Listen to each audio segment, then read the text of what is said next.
Welcome back to the Kieran Carlin channel. Now, I did a video where I did the one player I hate from every single Premier League club. And now I want to reassess the feng shui. I'm going to put out some positivity in the world. I'm going to do one player I love from every Premier League club. Most of them aren't going to be based on any sort of footballing reason, as in their style of play, okay? Because I don't really give a shit how someone else plays, and very rarely do I actually have like a player I see from another club and I'm like, oh, I really understand, I really enjoy how they play. Not paying that much attention to that, to be honest. Most of this is going to be based on very arbitrary reasons, or maybe their background, their story, their footballing story. So we start with Bournemouth, and we got Jamal Lowe. And it's Jamal Lowe because despite only playing 1 minute of Premier League football in a small cameo against Manchester City Football Club, he has gone from non-league to Premier League. Throw him in the team. It's not like you're doing bloody well, is it? Give him a go. You've given him like 45 seconds of Premier League football, which admittedly has resulted in the perfect tale of his story, but it needs more. The story's not over here. He needs to play. He needs his first goal in Premier League football. Newcastle up next. I've gone for a rogue shout here. There's fan favourite Joel Linton. There's goal scorer Callum Wilson. There's babyface Almiron. I've gone for the arch nemesis of our friend Mr. Potter, Jonjo Shelvey. Now, I've gone for Shelvey for a number of very serious reasons. First off, the way that Geordies say Jonjo Shelvey is just incredible. Jonjo Shelvey! And another reason is because he likes to shoot from really far out and try and score from the halfway line. He's done it before, and I just rate the audacity. There's some people who are like, I can't be asked to run. I'm going to hoof it. He also has a tendency to get red cards, I believe. I feel like he does. I get the impression he does for some strange reason. And I like that as well. Combative. Now, sadly, his next game may potentially be a testimonial. I feel like this is the season he finally gets edged out. He will be thrown by the wayside in the transition into becoming an elite club at Newcastle and fighting for top honours. He got a serious injury in pre-season and will be out till November, and I can't see him regaining a place in the team, and I feel like in the summer he will be gone. But Godspeed, Jonjo, Godspeed. Brighton up next. I'm going for Danny Welbeck. Now, I know he used to play for United, but it's been a while, and I get the feeling the goals he scored against United, he has a big grin on his face, and he's just happy. He's really happy to score a goal anytime he does, because he'll get between 4 and 6 every year. And that's why I've picked him. The guy, okay? He knows he's not an unbelievable goal scorer, but he'll chip in with like 6 goals a year, and every single goal, he is just so happy. He's so thankful that he's managed to get the ball in the back of the net. And I like that. I feel like he's valued at Brighton, because Brighton, I feel like part of the strategy is not to buy a striker that will score more than 6 goals. They need to score at least 6, but no, don't you dare score any more for Brighton. That's not part of their game. They want high XG and they want to win 1-0. And Danny Welbeck is the perfect player profile for that need. Nottingham Forest up next, and their entire squad are new, so I've gone for Cafu because he's called Cafu. So I've picked him based on his name, to be honest. Who has a fucking clue about Forest? Brentford. I've gone for a rogue shout. I've gone for the recently returned from injury, Josh Da Silva. Great story. Gets injured. Misses out a huge amount of last season. He played like 9 games, I believe. He comes back. He scored 2 in 2. But that's not the main reason why I picked him. It helps. It really does. A sub-story really helps. I've picked him because his name is Josh Da Silva. He's from Ilford, and his surname is Da Silva, one word. How can you have Da Silva one? That's nuts. You can't be called Da Silva and there's not being a space. That is unbelievable. Fair play. Fulham. And we've gone for Mitro. That's right, big Mitrovic. He is a monster. He's a scoundrel. He's a scrappy little bastard. And I love it. I love watching him play, especially now that he's scoring goals. He is a menace to society. But on the flip side, he is an icon in the British game. What a boy. Is he going to score? Is he going to bite you? Is he going to kick you? Is he going to pull down your pants and play over your bits? No one knows, but he's going to do something at a corner to put you off and score. Leicester City. I've gone for a player which I feel is severely underrated, who, when Leicester won the league, Didn't have a single call for a knighthood. Didn't have a single call for a customary England squad appearance. Danny Drinkwater got one. And look what happened to him. Turns out he was shit. I'm talking about Mark Albrighton. And yes, that's right, Mark, spelt with a C. I thought Mark Albrighton's career was over when he was Aston Villa. I thought he was just going to be your average run-of-the-mill bloke.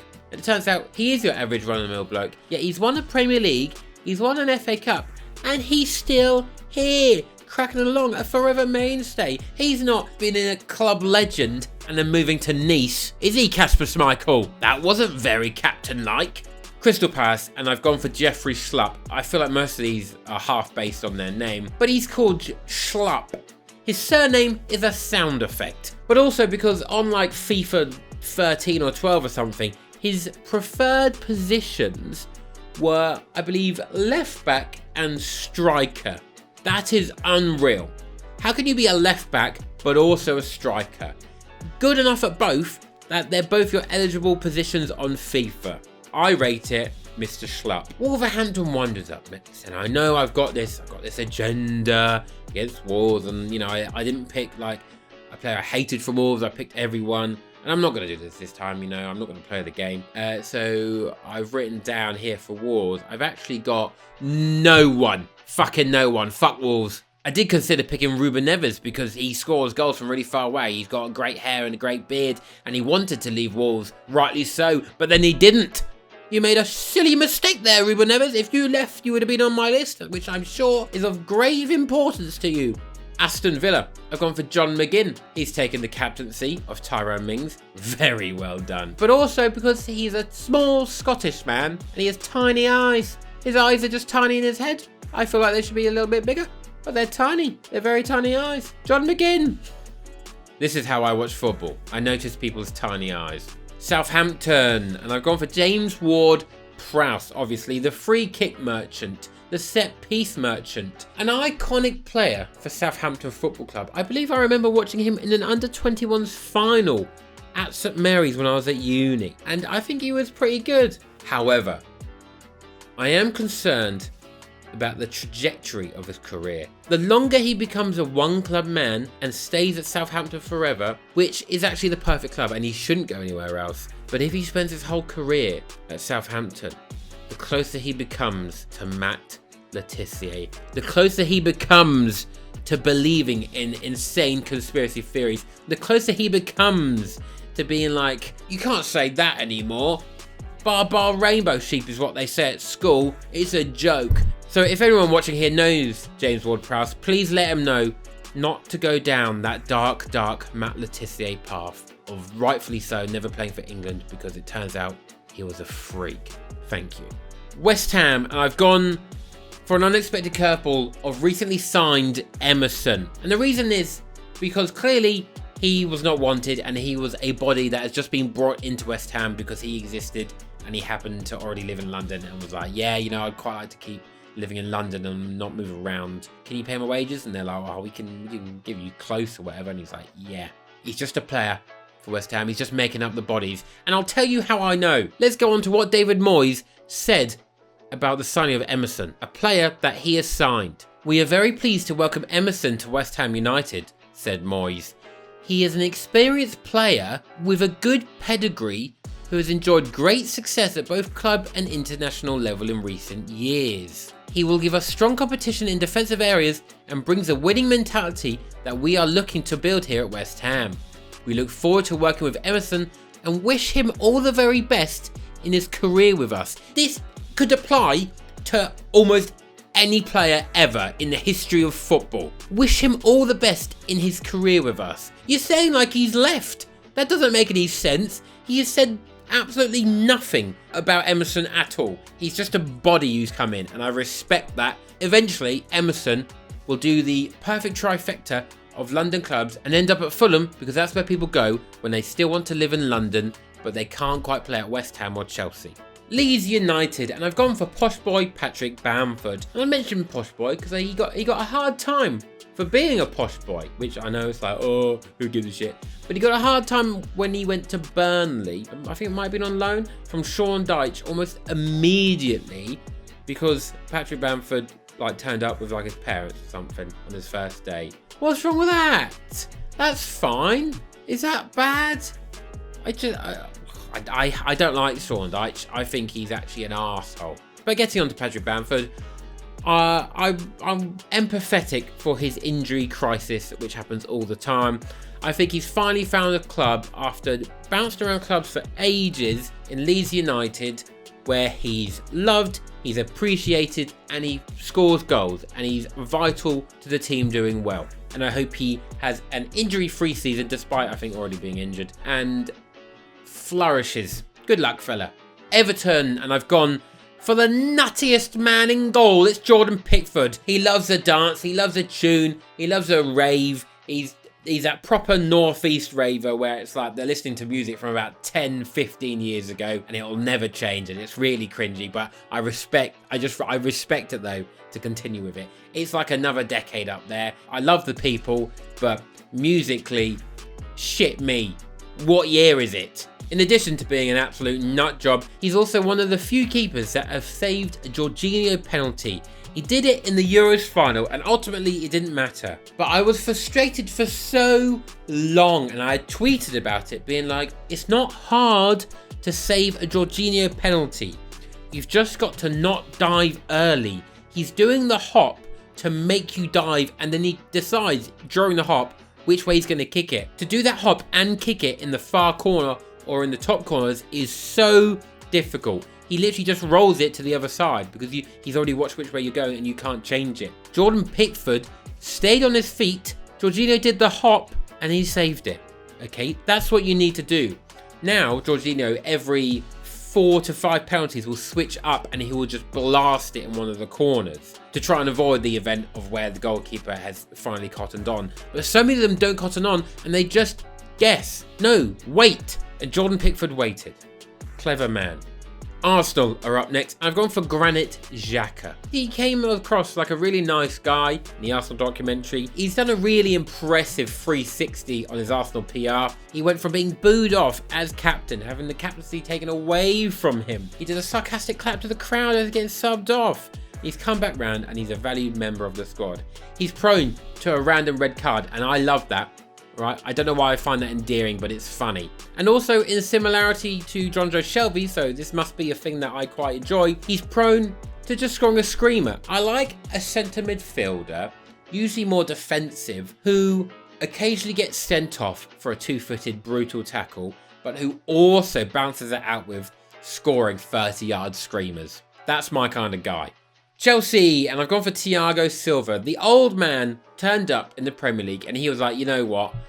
I've never really considered playing in the Premier League. I don't like the football. It doesn't interest me, but, you know, I'm here now, so let's see how it is. He had no interest in coming here his entire established career, and he did.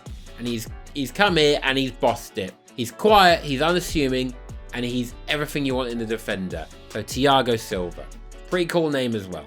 For Tottenham Hotspur, I've gone for Dejan Kulusevski. 1, incredible name. Okay, let's just get past that hurdle immediately. 2, really good player. And he's actually one of the few on this list where he's really fun to watch. He's got a good passing range. And also, he has the same... He's not as good as De Bruyne. I just want to put that there. But has the same, like, running gait as De Bruyne. It's really odd. When you notice it, it's hard to look away. Just the way his, like, body is just like, it moves exactly the same way as De Bruyne, which is really interesting. That's not really why I like him as a player. I just think he's quite a good player. He's got a cool name, seems like a nice bloke, and he's doing well. But it's just interesting that he runs around like De Bruyne. So have a look at that when you're next watching the Spurs. Next up is Liverpool, and I've actually gone for Kelleher. It's because he's a goalkeeper and he's Irish. He's a youth player. He came in to some important games, and I don't think he's actually made a mistake from what I can remember. He's done very well in any game he's played, which is very difficult to do when you're coming into a Liverpool team. So that is impressive, and that is probably the nicest reason for any of these players that I've picked. Manchester United, and it's a tough one, but I was checking their squad and I was like, you know what, these are all scum. And then I saw Phil Jones. What a man. The walking meme, the human joke. But is he actually?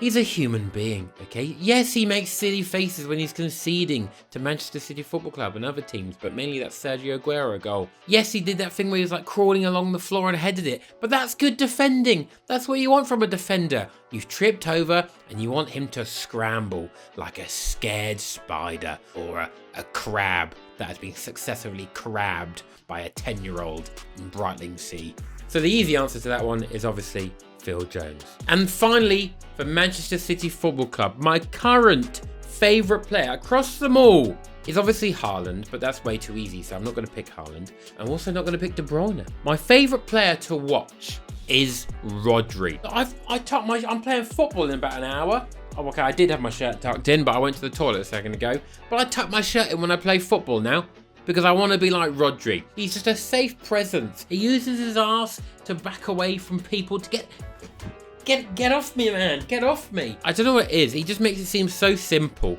But some of the balls he plays, just the way he interlinks between the defence and the players further up the field, I just find really satisfying to watch. I think he is one of the best in the world at that particular position and that particular job. Imagine if Joe Allen's meme of passing left and right was real, but it was Spanish and he was really good at it. That's Rodri.